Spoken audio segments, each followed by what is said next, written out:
নমস্কাৰ পৰিৱৰ্তন আৰু শিক্ষা ইউটিউব অনুষ্ঠানলৈ সকলোকে সম্ভাষণ জনাইছো প্ৰিয় দৰ্শকসকল আপুনি যিখন মাস্ক মাৰি আছে সেই মাস্ক সম্পৰ্কে আপুনি কিমান কথা জানে সেই বিষয়ে আজি আলোচনা কৰিবলৈ মই এই ভিডিঅটো বনাইছো প্ৰিয় দৰ্শকসকল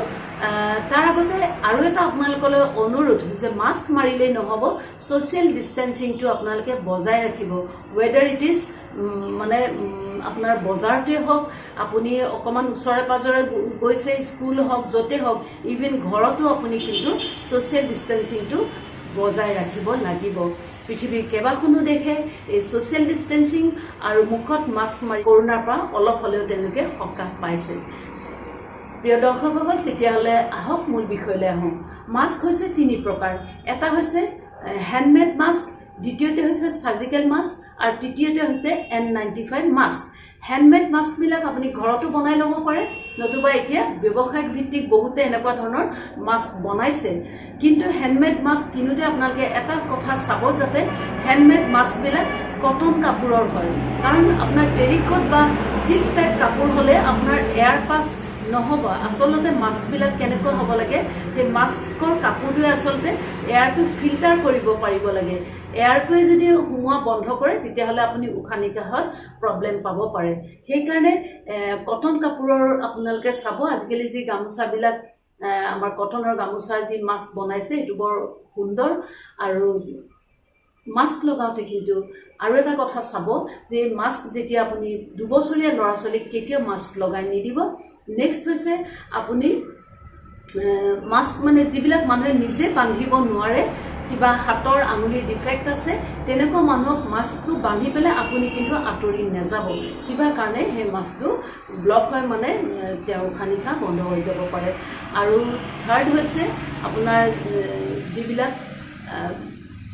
উশাহ নিশাহৰ প্ৰব্লেম আছে যিবিলাকৰ উশাহ নিশাহৰ প্ৰব্লেম আছে তেওঁলোকে মাস্ক মানে হোমমেড মাস্কবোৰ মাৰিব নালাগে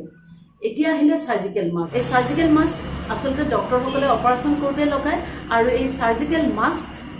6 ঘণ্টাৰ পিছত আসলতে তাৰ যিটো ফিল্টাৰ কৰিব পৰা কেপাচিটিটো নাইকিয়া হৈ যায় মানে সুন্দৰভাৱে মানে ব্যাকটেৰিয়া জাৰ্ম এইবিলাক মানে ফিল্টাৰ কৰিব নোৱাৰে আৰু নেক্সট হৈছে এইবিলাকৰ যেটো ফাক থাকে এইফালে এইফালে ফাক থাকে গতিকে সেই ফাকেদি বেয়া বীজাণু বা ব্যাকটেৰিয়া বা ভাইৰাছ সোমাই যোৱাৰ বতাহৰ লগতে সোমাই যোৱাৰ মানে সন্দেহ থাকে থাৰ্ড হৈছে N95 মাস্ক এই মাস্কটো সাধাৰণতে বহুত ভাল ই মানে 95% মানে ধৰি লওক আপোনাৰ ভাইৰাছ ব্যাকটেৰিয়া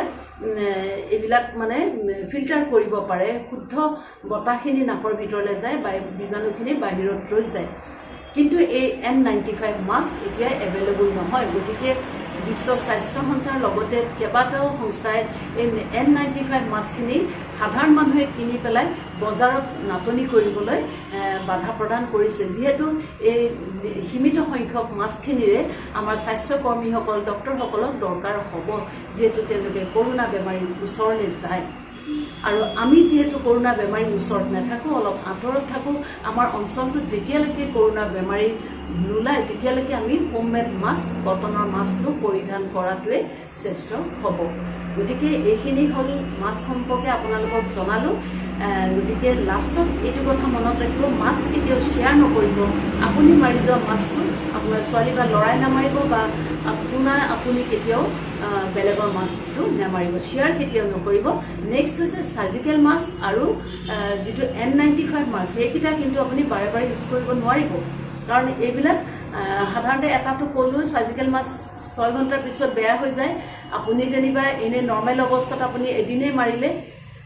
আৰু যেটো N95 হেতু বহুত কষ্টলি এতিয়া 300 টকা মান দাম লয় আৰু গতিকে সেই মাস্কটো কিন্তু আপুনি সদায় যেনেকে হোমমেড মাস্কটো আপুনি ধুব পাৰিব তেনেকে এইটা কিন্তু ধুব নোৱাৰিব কেইটামান কোম্পানীয়ে কিন্তু তেনেকৈ washable মাস্ক উলিয়াবলৈ তেনেকৈ যত্ন কৰি আছে দেখা যাওক আগলে কি হয় যিকি নহওক আজি এই ইনফৰমেশনখিনি আপোনালোকক দিলো আৰু যদি ভাল লাগিলে লাইক শেয়াৰ সাবস্ক্ৰাইব কৰিব আজিলৈ আহো ধন্যবাদ